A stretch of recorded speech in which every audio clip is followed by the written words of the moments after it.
Hi, welcome to SBRForum Videos. I'm Peter Loshak. We are previewing UFC 161 right now with Nick Kalikas and Luca Fury, both of MMA oddsmaker.com. They have just recently launched a new premium service at MMA Oddsbreaker. Right now we're going to talk about Stipe Miocic and Roy Nelson, and this is kind of an interesting fight because a lot of people are saying this is kind of like a no-win situation for Nelson. Nelson's minus 245 on the lines. Miocic is plus 205 on the other side. I'm getting these from 5 dimes, and this is kind of a step down for Roy Nelson. He's coming off of 3 straight knockouts, but Miocic is, out of the top 10, coming off a loss. Nelson's taking this on short notice, of course, and some people are, saying that he might get caught here, that he shouldn't have taken this fight. It's too short notice, and it's a no-win situation for him. Luca Fury, what do you think about that? I agree that it's a no-win situation for Roy Nelson here, but I think that's part of the reason for that is because a lot of people are undervaluing Stipe Miocic. Yes, he did not look good getting knocked out against Stefan Struve in his last fight. He was doing great early in that fight, actually, but what ended up costing him was his cardio. He gassed in the second round, ended up losing. But before that, he looked fantastic, was a huge line in the live betting lines as well. So it was actually an okay performance overall, despite his bad cardio.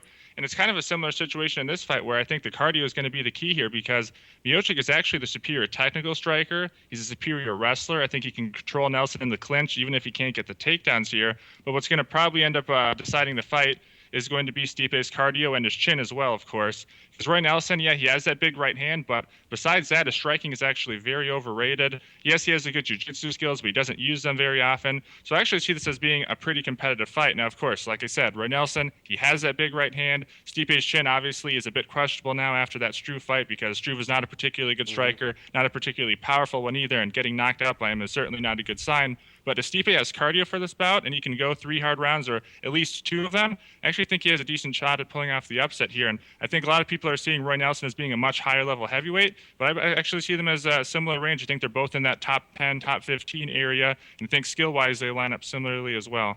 Nick Kalikas, where'd you open these lines?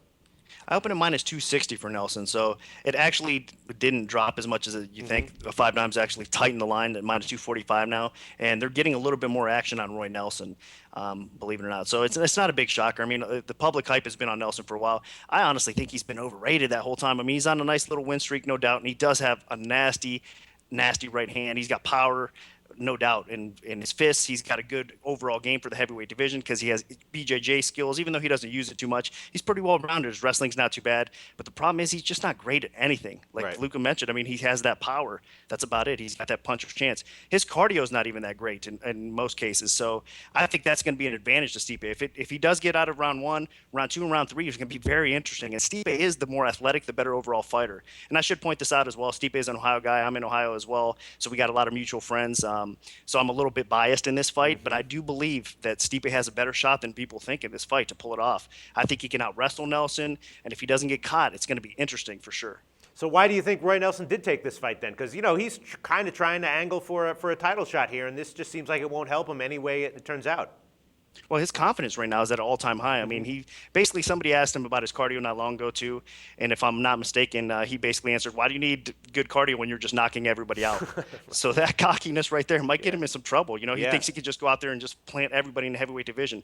But look at his losses against Frank Mir. I think he looked terrible. Against Fabricio Verdum, he looked terrible. Stipe can definitely hang in there and survive, and he is the better overall fighter. Now, is that going to come through? I'm not sure because Nelson is a dangerous guy, a lot of confidence. Stipe coming off that loss. So we're not sure mentally where he's at. I've heard he's had a great training camp. Mentally, he is okay. But, until he gets out there and puts it on the line, we're not going to be able to tell, really. So it sounds to me like you think that Stipe has some good value here, plus 205, Nick.